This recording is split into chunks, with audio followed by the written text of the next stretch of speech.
நண்பர்களுக்கு வணக்கம். இந்தியாவின் கிவி பழம் எதுன்னு தெரியுமா உங்களுக்கு? நீங்கள் பார்த்துட்டு இருக்க இந்த பழம் தான் இந்தியாவின் கிவி பழம் என்று அழைக்கப்படும் நம்ம ஊர் சப்பாத்தி கள்ளி பழம். இந்த சப்பாத்தி கள்ளி பழத்தை பற்றி தெரியாதவங்க யாரும் இருக்க மாட்டாங்க. இருந்தாலும் தெரியாதவங்களும் தெரிஞ்சுக்கணும் அப்படிங்கிறக்காக தான் இந்த பதிவு. இந்த சப்பாத்தி கள்ளி பழத்தை எப்படி பறிக்கணும், எப்படி சாப்பிடணும் மற்றும் இதில் என்னென்ன சத்துக்கள் இருக்குது அப்படிங்கிறத பற்றி இந்த பதிவில் தெளிவாக பார்க்கலாம். என்னதான் இந்த செடி ஃபுல்லாக முள்ளாக இருந்தாலுமே இந்த பழத்தில் இருக்க சத்துக்கள் ஏராளம். விட்டமின் சி, பொட்டாசியம், மெக்னீசியம் அப்படின்னு இந்த பழத்தில் இல்லாத சத்துக்களே இல்லை. இந்த சப்பாத்தி கள்ளி பழத்தில் பொட்டாசியம் அதிகமாக இருக்கனால இந்த பழத்தை நம்ம தொடர்ந்து சாப்பிட்டு வரும்போது நம்ம ரத்த நாளங்களை சுத்தப்படுத்தும் தன்மை கொண்டது. அது மட்டும் இல்லாமல் நம்ம இதயத்துக்கு செல்லக்கூடிய ரத்தங்களை சுத்தப்படுத்தி அனுப்புறதுனால நம்ம இதயத்தை பாதுகாக்கும் தன்மை கொண்டது இந்த சப்பாத்தி கள்ளி பழம். இந்த பழத்தில் லோ கிளிசமிக் இண்டெக்ஸ், அதாவது சர்க்கரை அளவு கம்மியாக இருக்குது அப்படிங்கிறனால இந்த பழத்தை நம்ம தொடர்ந்து சாப்பிட்டு வரும்போது நம்ம உடலின் சர்க்கரை அளவை கட்டுப்பாடாக வைக்கும். அது மட்டும் இல்லாமல் உடல் எடையை குறைக்கும் விரும்புகிறவங்க இந்த பழத்தை தொடர்ந்து சாப்பிட்டு வரலாம். நீண்ட நாட்களாக குழந்தை இல்லாத பெண்கள் இந்த பழத்தை தொடர்ந்து சாப்பிட்டு வரும்போது கருமுட்டைகளின் உற்பத்தி அதிகரிக்கும். அதோடு மட்டும் இல்லாமல் ஆண்களின் உயிரணுக்களை அதிகப்படுத்துவதிலையும் பெரும் பங்கு வகிக்குது இந்த சப்பாத்தி கள்ளி பழம். சரி, அவ்வளவுதானா அப்படின்னா அது மட்டும் இல்லை, இன்னும் நிறைய நன்மைகள் இருக்குது இந்த பழத்தில். எல்லாத்தையும் சொல்லி நான் போர் அடிக்க விரும்பல. இந்த கோடை வறட்சியில் ஏற்படக்கூடிய வறட்சியை போக்கும் தன்மை கொண்டது இந்த சப்பாத்தி கள்ளி பழம்.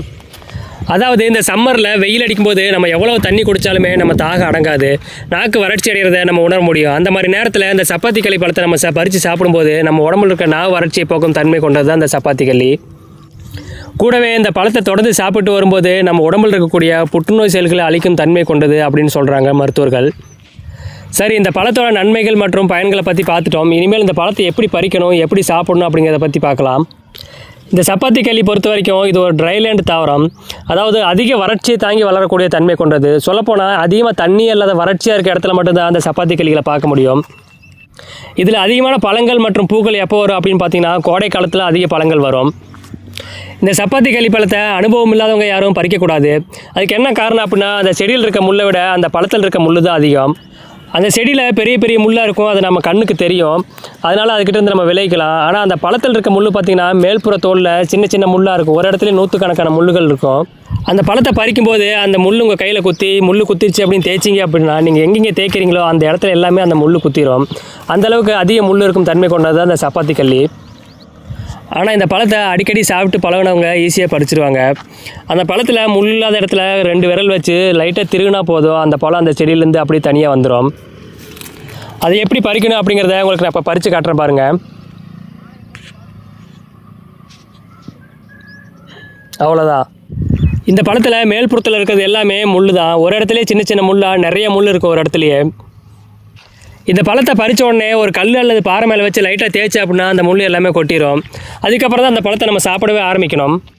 ஒருவேளை முள் எடுக்காமல் நம்ம சாப்பிட்டா அப்படின்னா நம்ம நாக்கில் குத்திரும். அதுக்கப்புறம் அந்த முள்ளை எடுக்க முடியாது, ரொம்ப சிரமப்படுவீங்க. முதல்லலாம் பார்த்திங்கன்னா இந்த சப்பாத்தி கள்ளி பழத்தை நிறைய இடங்களில் பார்க்கலாம். எங்கெங்கெல்லாம் தண்ணி இல்லாமல் இருக்கோ அந்த இடத்துல ஃபுல்லாகவே இருக்கும். ஆனால் இப்போ பார்த்திங்கன்னா இந்த ஃப்ளாட் போடுறதுனால எல்லா இடத்துலையுமே இந்த செடிகளை அழிச்சிட்டாங்க. எங்கேயாவது ஒரு இடத்துல தான் இந்த செடிகளை இப்போ இருக்கிறத பார்க்க முடியுது. எனக்கு கூட சின்ன வயசில் நிறைய இடங்களில் பறித்து சாப்பிட்ருக்கேன், அந்த அனுபவம் இருக்குது. அதனால சரி நம்ம குழந்தைங்களுக்கு பறித்து கொடுக்கலாம் அப்படின்னு சொல்லி நான் சாப்பிட்ட இடங்கள்லாம் போய் பார்க்கும்போது அந்த செடிகளே இல்லை, எல்லாமே ஃப்ளாட் போட்டு அழிச்சிட்டாங்க. அதனால் ரொம்ப தூரம் தேடி கண்டுபிடிச்சி இந்த செடியை நான் கண்டுபிடிச்சிருக்கேன். 90s கிட்ஸ்களோட தின்பண்டங்களில் முக்கிய பங்கு வகிக்கிறதுல இந்த சப்பாத்தி கள்ளி பழமும் ஒன்று. இவ்வளவு மருத்துவ குணங்கள் இருக்குது, ஆனால் யாருமே இலவசமாக கிடைக்கிது, யாருமே சாப்பிட்றதில்ல. ஆனால் இதுக்கு பதிலாக வெளிநாட்டிலேருந்து வரக்கூடிய வெளிநாட்டு கள்ளிப்பழம், அதாவது ட்ராகன் ஃப்ரூட் அப்படிங்கிற பழத்தை 100 ரூபா 150 ரூபா பணம் கொடுத்து வாங்கி சாப்பிட்றோம். சூப்பர் மார்க்கெட் மற்றும் பழமுதிர் சோலைகள் இது மாதிரி இடங்களில் வெளிநாட்டு கள்ளிப்பழமான ட்ராகன் ஃப்ரூட்டை நிறைய இடங்களில் பார்க்கலாம். ஆனால் நம்ம ஊர் இந்த சப்பாத்தி கள்ளிப்பழத்தை நிறைய பக்கம் பார்க்க முடியாது. அதுக்கு காரணம் அந்த பழம் கிடைக்காதது ஒன்றும், அது மட்டும் இல்லாமல் மக்கள் யாரும் இதை அதிகமாக விரும்பலை அப்படிங்கிற காரணமும் ஒன்று. ஆனால் நகரத்தில் இருக்கக்கூடிய மக்களும் இந்த பழத்தோட நன்மைகள் தெரிஞ்சு கிடைக்கிறவங்க கிட்ட வாங்கி சாப்பிட்டுட்டு இருக்காங்க. அப்படி இந்த வீடியோவை பார்க்குற யாருக்காவது சப்பாத்தி கள்ளி பழம் தேவைப்படுது அப்படின்னா நம்மக்கிட்ட கேளுங்க, கண்டிப்பாக கிடைக்கும்.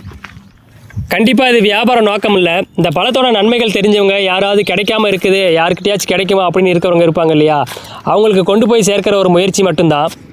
ஏன் அப்படின்னா செடியில் பழுத்து சும்மா கீழே விழக்கூடிய பழம் அது யாருக்காவது பயன் கொடுக்குது அப்படின்னா அது நமக்கு மகிழ்ச்சி தானே. இந்த பழம் யாருக்காவது தேவைப்படுச்சுன்னா கமெண்ட்டில் சொல்லுங்கள். இந்த பதிவு உங்களுக்கு பிடிச்சிருந்தா ஒரு லைக் போட்டுருங்க. மேலும் இது போன்ற இயற்கை சம்மந்தப்பட்ட தகவல்கள் மற்றும் மாடி தோட்டம், வீட்டு தோட்டம் பற்றிய தகவல்களை தொடர்ந்து தெரிஞ்சுக்க நம்ம ட்ரெடிஷ்னல் ஃபார்மிங் தமிழ் யூடியூப் சேனலை சப்ஸ்கிரைப் பண்ணிக்கங்க. அதோடு மட்டும் இல்லாமல் வீட்டு தோட்டம் மற்றும் மாடி தோட்டம் வச்சுருக்கவங்க நண்பர்களுக்கும் இந்த வீடியோவை ஷேர் பண்ணுங்கள். நீங்கள் கொடுக்குற சின்ன சின்ன ஆதரவு தான் அடுத்த பயனுள்ள தகவல்களை உங்கள்கிட்ட கொண்டு வந்து சேர்க்கறதுக்கு எங்களுக்கு ஆதரவாக இருக்கும். இந்த பதிவு பிடிச்சிருந்தா ஒரு லைக் போட்டுருங்க. மேலும் இது போன்ற பதிவுகளை தொடர்ந்து பார்க்க நம்ம சேனலை சப்ஸ்கிரைப் பண்ணிக்கங்க.